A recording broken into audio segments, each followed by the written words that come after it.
রাতের অন্ধকারে মহানন্দা নদী থেকে ট্রাক্টরে করে বালি অবৈধভাবে পাচারের সময় ট্রাক্টরের ধাক্কায় একটি শিশুর মৃত্যু। আরেকজন শিশু আশঙ্কাজনক অবস্থায় উত্তরবঙ্গ মেডিকেল কলেজ হাসপাতালে ভর্তি।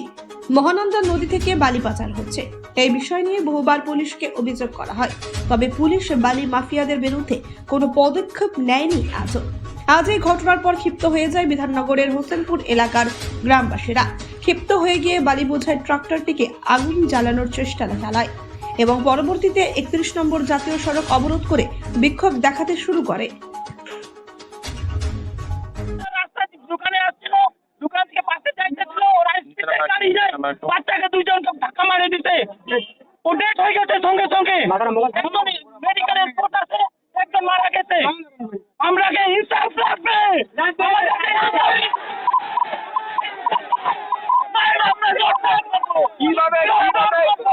কিভাবে ঘটনাটা ঘটলো? কিভাবে ঘটনাটা ঘটলো?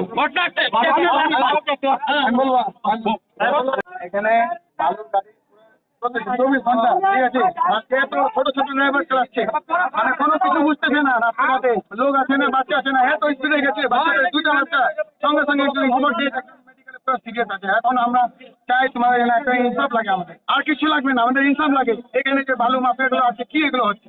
দিন দুপুরে বালি চালাচ্ছে, দিন দুপুরে ডাইরেক্ট বলতেছে পুলিশ আমাদের পারমিশন দিয়েছে, বিধাননগর পুলিশ ডাইরেক্ট বলতেছে পারমিশন দিয়েছে। সবাই আমরা যে ড্রাইভারদেরকে স্কুল যাওয়ার সময় অনেক অসুবিধা হয়, বাচ্চা ছোট ছোট, এখন 12 বছরের বাচ্চাগুলো চালাচ্ছে, ওরা কে লাইসেন্স কে দিচ্ছে? আমাদের এখানকার পুলিশগুলো দিচ্ছে। এখন ইনসাফ লাগে, আমরা আর কিছু লাগে না। ইনসাফ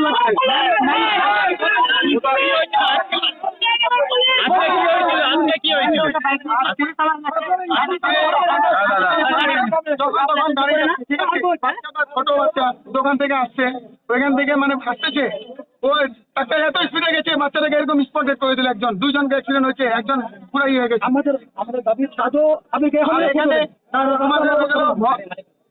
উদারগাঁও আর ভুয়ামস্তি, এখানে যে ট্রাক্টরগুলো চালাচ্ছে, ভুয়ামস্তির অনেক নাম আছে, তাজো, ওরা সবাই ডাইরেক্ট বলতেছে, তাজো, সাবির, অনেকগুলো গ্রাম আছে, ডাইরেক্ট বলছে আমাদের পারমিশন দেওয়া আছে, আমরা চালাবো। সবাই বলতেছে থানা থেকে, আমরা সবাই বলতেছে পুলিশ থাকে চালাতে, পানে হচ্ছে যখন বালি ওখানে থাকে, পুলিশগুলো পাহারা থাকে বলে পুলিশ থাকে বন্ধ হয়ে গেছে, কিন্তু প্রতিদিন চলে গাড়ি, গাড়ি চলে। কেন চলে? কোন নদী থেকে বালি তোলা হচ্ছিল? এটা বুধারগাঁও নদী থেকে, বুধারগাঁও মহানন্দা থেকে, স্কুল যাওয়ার সময় সবসময় মানে গাড়িটা সবসময় চলতে থাকে, অনেক অসুবিধা হয়। কি নাম তোমার? কি নাম? আমার নাম মোহাম্মদ আফরোজ।